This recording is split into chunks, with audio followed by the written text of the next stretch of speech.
Haverá algumas grandes surpresas no céu durante o milênio, estou seguro. Algumas delas talvez seja o momento em que o profeta Isaías dobrar uma esquina das ruas de ouro da Jerusalém celestial e esbarrar em alguém.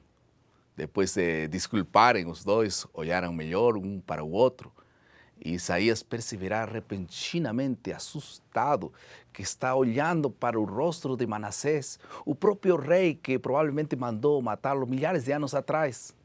Segundo a tradição judaica registrada no Talmud, Isaías se escondeu numa árvore enquanto estava fugindo de Manassés, mas foi traído pelas franjas de suas vestes e a árvore foi cerrada ao meio por ordem de Manassés, e o que levou o profeta à morte.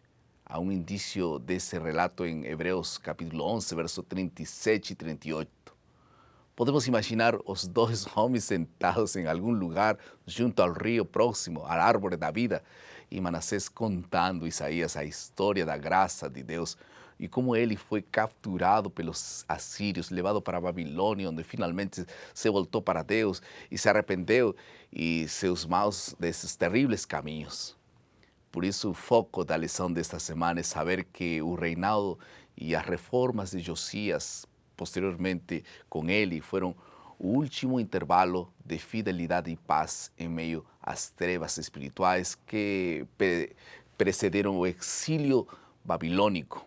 Esse jovem rei, com todo o seu entusiasmo, zelo e determinação, mostrou que o fato era possível seguir a Jesus com integridade, mesmo que isso não fosse suficiente para evitar o desastre iminente a Jerusalém. Vamos a passar à segunda parte de nosso esboço.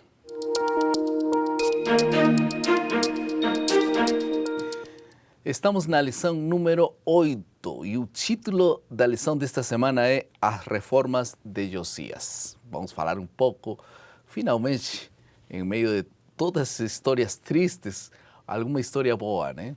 Mas antes disso, vamos falar um pouco de Amon e Manassés. E para poder recapitular essa história, está conosco mais uma vez o pastor Jonatas Leal, quem é professor de teologia da Faculdade de Bahia, em IAN. E muito obrigado por estar conosco. Prazer é nosso. Vamos começar com uma oração para que Deus guie esse estudo da palavra de Deus, por favor. Querido Deus, muito obrigado, Pai, porque a história desses dois reis, Josias e Manassés, tem lições importantes para nós. Agora que vamos explorá-las, te pedimos que Tu estejas conosco e que possamos aprender com os erros e acertos dos personagens bíblicos do passado. Amém. E assim possamos viver de acordo com a Tua vontade. Nós oramos em nome de Jesus. Amém. Amém. Então, vamos falar de dois assuntos, Manassés e Amon, na primeira parte, e na segunda parte nós vamos falar sobre Josias, o último rei fiel de Judá e a reforma que ele fez em Jerusalém. Manassés e Amon, vamos falar um pouco disso, de que modo a história de Manassés torna-se uma alegoria do final trágico de Judá. Então, esses dois reis, eles representam duas atitudes completamente distintas. Enquanto Manassés foi um mau rei, um rei que desobedeceu a Deus, quebrou a aliança, Josias foi exatamente o contrário, renovou a aliança e teve uma influência muito positiva durante seus anos de reinado. A história de Manassés acaba se tornando uma alegoria da história de Israel. Manassés, infelizmente, foi muito fundo no pecado. A lista que a Bíblia apresenta dos erros de Manassés é muito longa. Ele, por exemplo, restaurou e consolidou a idolatria, ele instituiu o forte sincretismo religioso, ele também instituiu as imagens dentro do próprio templo, ergueu altares aos diversos deuses, né? Ele era feiticeiro, agoreiro, adivinhava pelas nuvens e chegou a sacrificar os seus próprios filhos. Uau. Então, ele realmente foi muito fundo no pecado. E, segundo Reis, capítulo 21, verso 8, tem uma triste constatação sobre a vida de Manassés. Fez errar Israel de maneira pior do que as nações que Deus já tinha destruído, né? Pior que as nações vizinhas. Pior que as nações vizinhas. E quando a gente olha a trajetória dele, a gente vai perceber que há 4 passos na trajetória de Manassés. Sim. O primeiro é o aprofundamento da apostasia. por rejeitar as ofertas de graça de Deus, ele se aprofundou até tornar Israel mais pagão do que os próprios pagãos, né? Então ele quebrou a aliança em diversos de seus aspectos. O segundo passo foi essa rejeição e abandonar o pecado. Ele viveu na época sobre a profecia de Naum e de Isaías. Ele foi corregente com seu pai Ezequias, que foi um bom rei também de Israel, deixou um bom legado. Mas essas influências não foram capazes de mudar a atitude de Manassés. Um terceiro passo acabou sendo o cativeiro e a humilhação. O rei da Assíria levou para o cativeiro. E é interessante que o autor bíblico, em vez de mencionar a Síria, diz que ele foi levado para a Babilônia. Embora a Síria tenha sido anexada à Babilônia, pouco tempo depois, mas há uma intenção do autor em mostrar que, assim como Manassés teve em Babilônia, Israel também, Judá, iria para o cativeiro babilônico, né? E lá no cativeiro vem o último passo, que é arrependimento e restauração. Lá no cativeiro, ele acaba percebendo os seus erros, se arrepende e Deus concede-lhe o perdão. Então, esses são os passos da história de Israel, né? O que Deus queria evitar é que Israel tivesse que ir para o cativeiro para só lá, então, vir a se arrepender, né? Mas, infelizmente, não foi o que aconteceu. E este Manassés foi aquele que voltou do cativeiro de Babilônia e se arrependeu, por isso estamos contando a história com Isaías, né? Agora, ele não adiantou muito, né, o que ele fez, porque o filho Amon sucedeu depois e ele fez o mal perante os olhos de Deus, né? É verdade. Mesmo ele tendo se arrependido, a influência de anos e anos de apostasia... 55 anos, né? Muito tempo, né? Foi duradoura. E ele, então, depois dele reinou Amós, e Amon seguiu no mesmo ritmo, né, de apostasia de seu pai. Agora já entramos em Josias, o personagem central da lição desta semana. Quem foi Josias e como ascendeu ao reino? Josias, ele reinou durante 31 anos, né? E ele começou muito jovem, com 8 anos de idade, né? Ele começou a reinar. A Bíblia não fala, mas é possível que ele tenha tido um mentor, quem sabe um sacerdote ou alguém piedoso do ponto de vista religioso que o ajudou nesse início. Porque, evidentemente, com 8 anos de idade, ele não teria condições de governar uma nação. Sem dúvida, quando nós tivemos reis bons, sempre por trás havia ou uma mãe boa, ou talvez tinha um sacerdote bom. No caso de Josias, aconteceu esse duplo de respaldo, né? Exatamente, né? Ele começa a reinar em 639 a.C. e vai até 608. 31 anos. 31 anos. De reinado. A mãe dele era chamada Gedida, né? E era filha de Adaías. A Bíblia não fala muito sobre a mãe dele, né? Mas provavelmente... Sobre o pai, né? Sobre o pai, né? Mas provavelmente deve ter sido uma boa influência para Josias. Agora, falando da reforma, quais foram os elementos da reforma de Josias?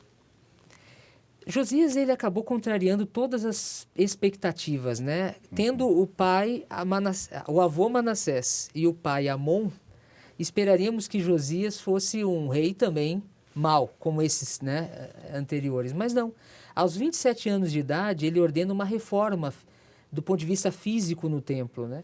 E isso acabou se tornando um estopim para uma reforma espiritual, porque quando eles estavam reformando o templo, o livro da lei foi achado, né, lá no templo. E a partir do livro da lei, então, começou uma reviravolta, né? E acabou se tornando um ponto central dessa reforma. E é curioso a gente perceber, né, por que houve uma surpresa tão grande em se achar o livro da lei. Né? Para a gente pensar... Está perdido em meio de todos esses escombros, sem ser usados, né? Sem ser usado, né? E essa surpresa demonstra um pouquinho do tamanho da apostasia de Israel, né? O livro da lei tinha ficado completamente esquecido.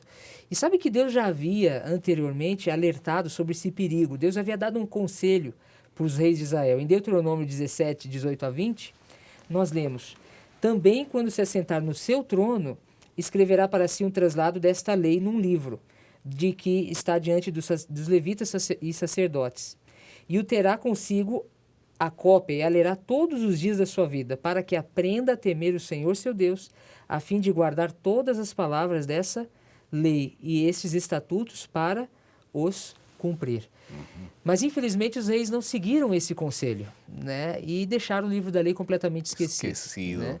Mas, claro, a descoberta do livro da lei foi o ponto de partida, mas não foi só isso. Né? A gente pode perceber que, resumindo os elementos dessa reforma, a gente tem a palavra de Deus, descoberta, que foi o passo inicial.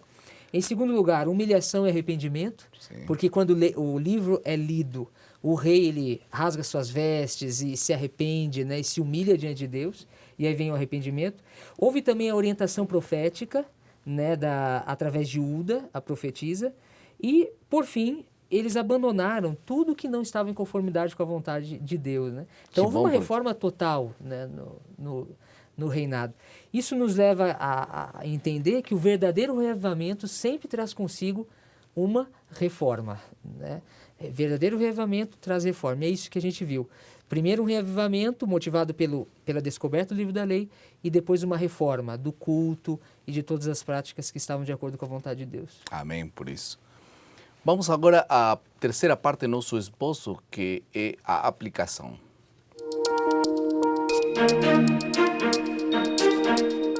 Como podemos aplicar agora esta lição para nossas vidas?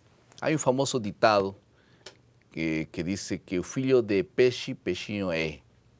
Até que ponto isso é verdade? Como é a sequência final dos reis de Judá contradiz essa máxima?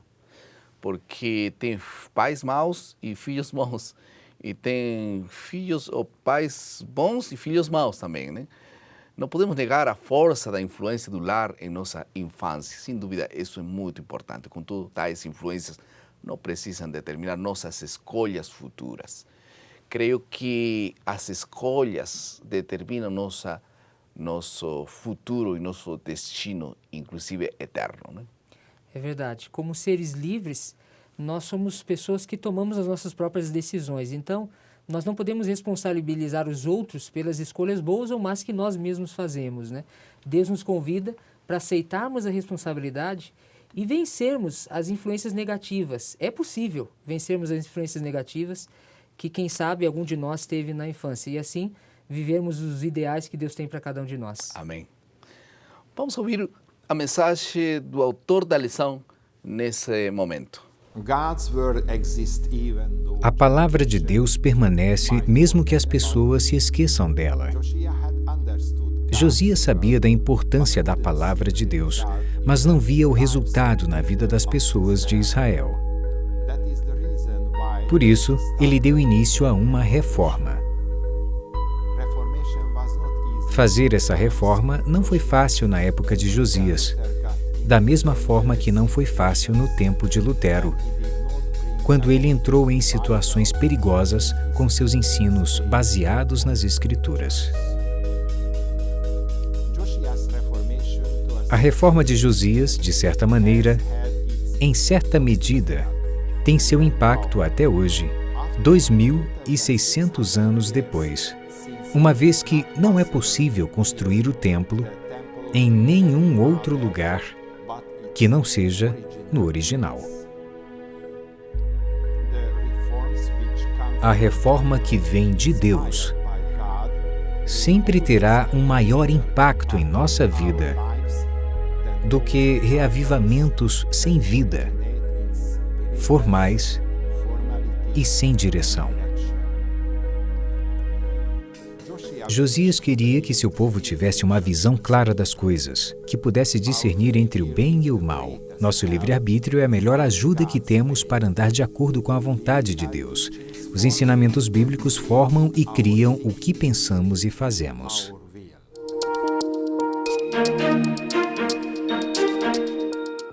Em toda a história da humanidade, os grandes reavivamentos foram produzidos por um fator fundamental, a palavra de Deus. Quando a palavra de Deus é aberta e o coração é aberto para a palavra de Deus, sem dúvida o coração é humilhado, é contrito. Então nós nos arrependimos de uma forma genuína e esse coração contrito apreciar algo profundo que é o amor de Deus.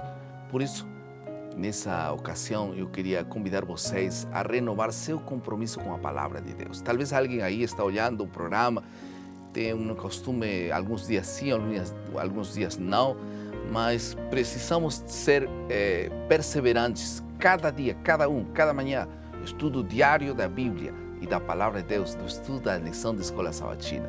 Isso pode ocasionar em tua igreja um reavivamento profundo da fé e isso depois vai produzir uma reforma extraordinária. O que te parece se renovamos nessa ocasião nosso compromisso com a palavra de Deus? Você aceita? Vamos orar. Querido Pai, muito obrigado por tua palavra. Que a palavra possa estar em nosso coração a cada dia. Nós possamos comer tua palavra e possamos ser nutridos pela palavra. E essa palavra possa produzir frutos em nossas vidas. Em nome de Jesus.